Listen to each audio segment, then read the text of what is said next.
Heard I saved every dollar to buy my parents a house, but when I handed them the keys, they gave it to my brother, saying daughters don't really need homes of their own. I was lying in Jake's bed when my phone buzzed with a text from my fiancé David asking what I wanted for dinner. That's when it hit me. I'd thrown away 8 years of love for revenge with a coworker who didn't even remember my middle name.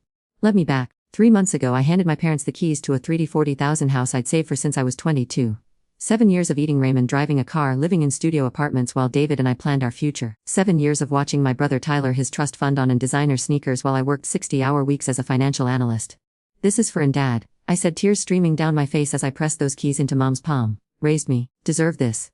She looked at the keys like they were covered in, sweetie, she said, glancing nervously at Dad. We've been thinking, Tyler really needs stability right now. He's 32 and still figuring things out. Got David. I'll be fine. The words hit me like a freight train.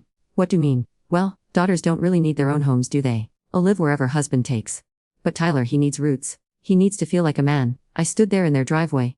Watching my father nod along like this made perfect sense. Like 7 years of sacrifice meant nothing because I had ovaries instead of giving my house to Tyler. A mom's face hardened. It's not house, honey. We never asked to buy it. That was choice. And now we're making ours. I drove home in a rage so pure it felt like swallowing glass. David tried to comfort me, but his words sounded hollow. Maybe they'll come around, he kept saying. Maybe this is temporary. But I knew better. I'd seen this my whole. Tyler getting the bigger bedroom, the college fund, the family car. Meanwhile, I was told to be grateful for hand-me-downs and character building, part-time jobs. That night, I called in sick to work and sat in our apartment staring at my empty savings account. 7 years of sacrifice for nothing. 7 years of denying while my lazy, entitled brother would sleep in the master bedroom I'd paid for. Jake from accounting had been flirting with me for months. He was everything David wasn't. Reckless, exciting, dangerous. He'd text me things like, "Fiancé doesn't deserve," and wasting fire on a man who can't handle heat. I'd always shut it down before. But that night, scrolling through pictures of Tyler posting Instagram stories from his new place, with MY furniture, MY carefully chosen paint colors, MY dream kitchen, something inside me snapped. I texted Jake, "Want to grab drinks?" He picked me in his Mustang convertible, the kind of car I could have bought if I hadn't been saving every penny for people who saw me as a second-class citizen in my own family. "Look like need to forget something," he said, his hand sliding to my thigh as we sat in the bar. "Everything," I whispered. We were his apartment by 9 p.m. His hands were under my shirt by 19:15, and by 90:30, I was moaning his name while my engagement ring sat on his nightstand, catching the lamplight like an accusation. I told it was just getting back at everyone who treated me like I didn't matter. David would never know. My parents had made their choice, now I was making mine.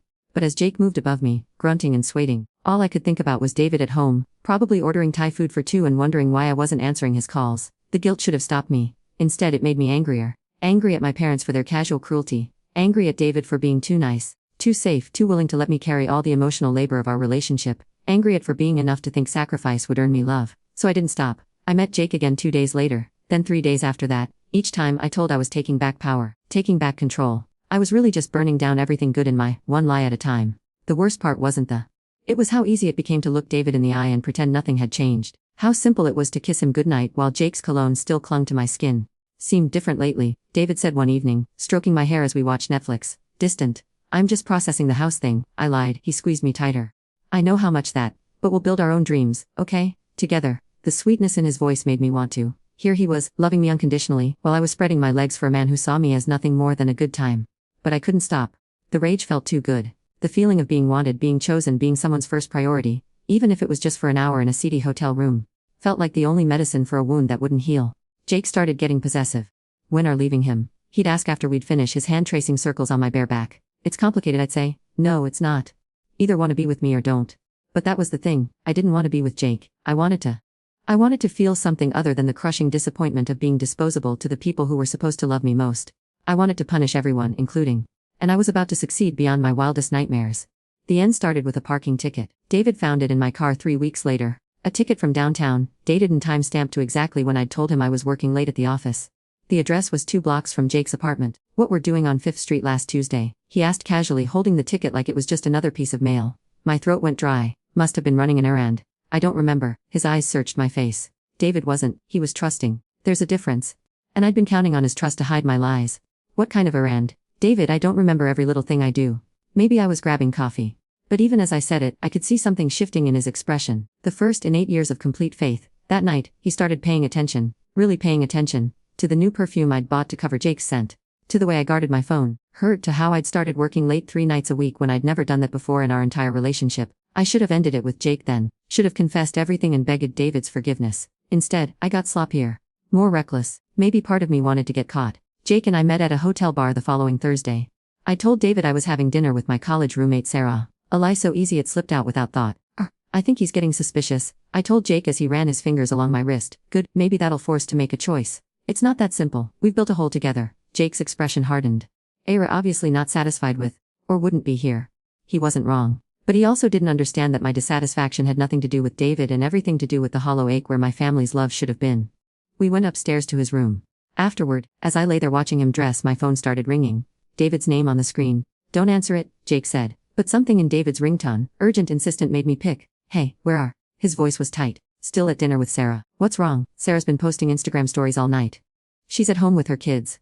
Alone. The drain from my face. I'd forgotten that David followed Sarah on social media. 8 years of relationship, and I'd never had to track lies this carefully before. Oh, I meant dinner with my coworker Jessica. Sorry, I'm tired. The silence stretched so long I thought the call had dropped. Which coworker Jessica? I couldn't think of a single Jessica at my office. My mind went completely blank. From accounting. Another long pause. I thought said hated everyone in accounting. Jake was watching me panic with what looked like amusement. This was entertainment to him. My imploding in real time. David, I'm really tired. Can we talk when I get home? Yeah, he said quietly. We definitely need to talk. I knew then that I was caught. Maybe not completely, but enough. David wasn't the type to play games or set traps. If he was asking questions, it meant he already suspected the answers. I drove home with my hands shaking, practicing explanations that all sounded like garbage. But when I walked into our apartment, David wasn't waiting with accusations. He was sitting on our couch with my laptop open. Email was still logged in. He said without looking. Jake from office sent something. My stomach dropped through the floor. Jake had been sending me explicit messages for weeks, descriptions of what he wanted to do to me, photos I should never have opened on a work computer. David, can't wait to taste again tomorrow night, he read aloud, his voice completely flat. Fiancé has no idea what he's missing. I stood frozen in our doorway, watching the man I'd loved since I was 24 learn that I'd been betraying him for over a month. How long? He asked. David, please, let me explain, Dapu, Lunch, though of rage in his voice made me. David never yelled. Never. 6 weeks. I whispered. He laughed, a sound like breaking glass. 6 weeks, Jesus Christ, Amy. 6 weeks of looking me in the eye and lying. It didn't mean anything. Hestiope, he slammed the laptop shut. Do not insult me with that. Nothing means nothing when sneaking around hotel rooms with someone else. I started crying then, sobs that felt torn from somewhere deep in my chest. I'm so sorry, David. I don't know what's wrong with me. I do? He said, standing. Or selfish. Or cruel. And not the woman I thought I was going to marry. He walked past me toward our bedroom. I followed, desperate. Please don't leave. Please, we can fix this. I'll never see him again. I'll quit my job. I'll do anything. David started pulling clothes from our shared dresser, movements sharp and mechanical. Wanna know the worst part? It's not even it's that let me comfort about parents while we're someone else. Let me hold and tell everything would be okay while we're making me into a fool. I never meant to. But did. Every single day for 6 weeks, chose to me, and now we're crying because got caught, not because we're sorry. He was right and we both knew it. I wasn't sorry about Jake. I was sorry about the consequences. Where we'll go? I asked as he packed his suitcase. My brother's. I'll be back this weekend for the rest of my stuff. The wedding. There is no wedding, Amy. I'm not marrying someone who thinks I'm disposable. He stopped at the door, suitcase in hand. I called off work tomorrow to cancel everything. The venue, the caterer, the band. I'll handle telling people what happened so don't have to. Even in his rage, broken, David was protecting me from embarrassment, and that kindness made my betrayal feel even more monstrous. I whispered. No, he said quietly. Love. That's the only person I've ever really cared about. The door closed behind him with a soft click. No slamming, no drama, just the quiet sound of 8 years ending. I stood in our empty apartment, surrounded by wedding planning magazines and photos of us laughing together, and realized I'd destroyed the only man who'd ever loved me for someone who didn't even want to be seen in public with me. My phone buzzed. A text from Jakey. So are single now or what? That's when I understood exactly how I'd become. The humiliation started immediately. David kept his word about handling the wedding cancellations, but he also kept his word about telling people why. By Monday morning everyone knew. My coworkers, his family, our mutual friends, the whole social circle we'd built over 8 years. My phone was full of messages I couldn't bring to answer. David's sister Claire, who'd been my maid of honor. I can't believe the best thing that ever happened to for some random guy. His mom, who'd treated me like a daughter. I'm so disappointed in Amy. David is destroyed. My own friends were divided between shock and disgust. Sarah, who I'd used as a lie, wouldn't even return my calls. But the worst was Tyler. He sent me a photo of himself in the kitchen I'd paid for, grinning with it in his hand. Heard her single again, sis. Maybe can focus on finding a man who'll actually stick around now. When I called him, screaming, he just laughed. What's the matter? Thought we're so smart, saving all that money and playing house. Turns out don't know about keeping a man happy, or a parasitic piece of garbage. I sobbed into the phone. And we're cheating, living in a rental apartment. At least I have a house. I hung my phone across the room so hard it shattered against the wall. Work became unbearable. Jake acted like nothing had happened, like he hadn't helped me destroy my. He'd nod at me in meetings with this smug little smile like we shared some secret joke. Rough breakup, he asked one day, cornering me by the copy machine. Don't talk to me, don't be like that. We had fun. Ruin my. He shrugged. I didn't make cheat, that was all sweetheart. The casual cruelty of it made my knees buckle. He was right, this was all me. Every choice, every lie, every moment I'd chosen instant gratification over the man who'd loved me unconditionally. I tried texting David a few times in those first weeks, apologizing, begging, explaining about my parents in the house and how angry I'd been. He never responded. Not once. Finally, I called his brother Mike. He doesn't want to talk to Amy. Please, I know I don't deserve forgiveness. But I need him to know that I understand what I lost. Because from where I'm sitting away, a guy who would have died for because feelings got. It's more complicated than that. No, it's really not. Or just selfish. David's getting therapy now. No, he can't trust his own judgment anymore. He thinks if he was wrong about, he might be wrong about everyone. That hit me like a physical. David, the most intuitive person I'd ever known, questioning his ability to read people because I'd been such a good liar. Is he dating anyone? Mike's laugh was harsh. Are serious right now? He can barely look at other women. Didn't just break his heart, Amy. Broke his ability to believe in love. I started drinking, not just with dinner or weekend cocktails, but serious blackout drinking, the kind that makes wake on kitchen floor with no memory of how got there. My work performance tanked. I got written twice in a month for missing deadlines and showing late. My boss Jennifer called me into her office. What's going on, Amy? This isn't like. I wanted to tell her everything. How I'd destroyed my for revenge with a coworker who barely tolerated my existence. How I'd lost the only family I'd ever really had. David and his parents and siblings who'd welcome me with open arms. How I was living in a studio apartment eating cereal for dinner, because I couldn't afford anything bigger after draining my savings for a house I'd never see again. Instead I said, personal issues. I'm working through them.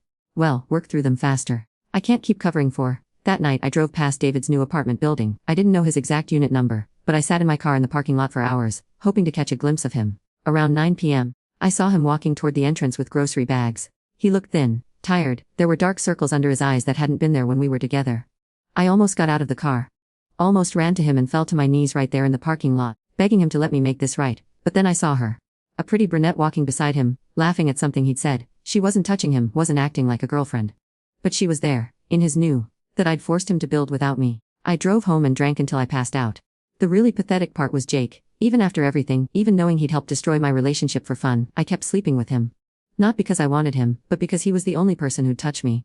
The was empty now, mechanical. Afterward I'd lie in his bed feeling like I was made of sawdust and broken glass, or getting clingy, he told me one night in November. This was supposed to be casual. I'm not being clingy. Called me crying at 2 a.m. last week because we're lonely. I was yeah, a lot lately. It's not a good look. I stared at his ceiling, realizing this was rock bottom.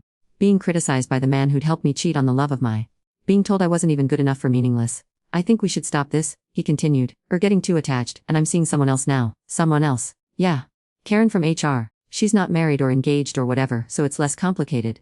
Less complicated. Like I was some difficult equation he'd finally solved by removing me from it. I got dressed and left without a word. That weekend, I drove past the house I'd bought my parents. Tyler's car was in the driveway next to a red sedan I didn't recognize. Probably his new girlfriend getting to enjoy the fruits of my 7 years of sacrifice.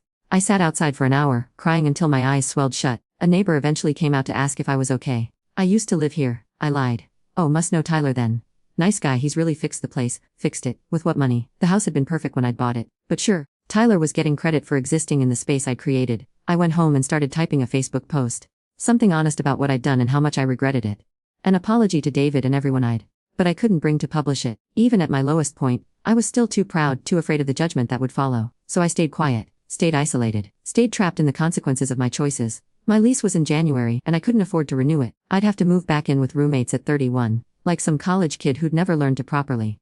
David, meanwhile, was healing. I heard through mutual friends that he'd started dating the brunette from the parking lot, Sarah, who'd finally started speaking to me again, told me he seemed happy. Could have had that, she said over coffee. Guys were so solid. What happened? But how could I explain it? How could I make anyone understand that I'd burned down my future because my parents had proven again that I'd never be enough? I got angry and made choices. I said finally, well, now get to live with them. She wasn't wrong. This was my now studio apartment. Meaningless job, no family, no friends who really trusted me anymore. I'd traded 8 years of love and partnership for 6 weeks of validation from a man who'd forgotten my last name. The house was still there on 5th Street, with Tyler and his girlfriend playing happy family in the rooms I'd imagined filling with David's ladder and our children's toys. David was still there too, somewhere in the city, learning to trust again with someone who deserved it. And I was here, alone, typing cautionary tales on because I had no one left to tell my story to. The funny thing about consequences is they don't care about reasons. They don't care that we're angry or trying to feel powerful for 5 minutes.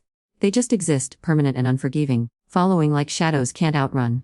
I saved every dollar to buy my parents a house, and when they gave it to my brother, I gave away the only love that ever mattered to prove I was just as they'd always made me feel.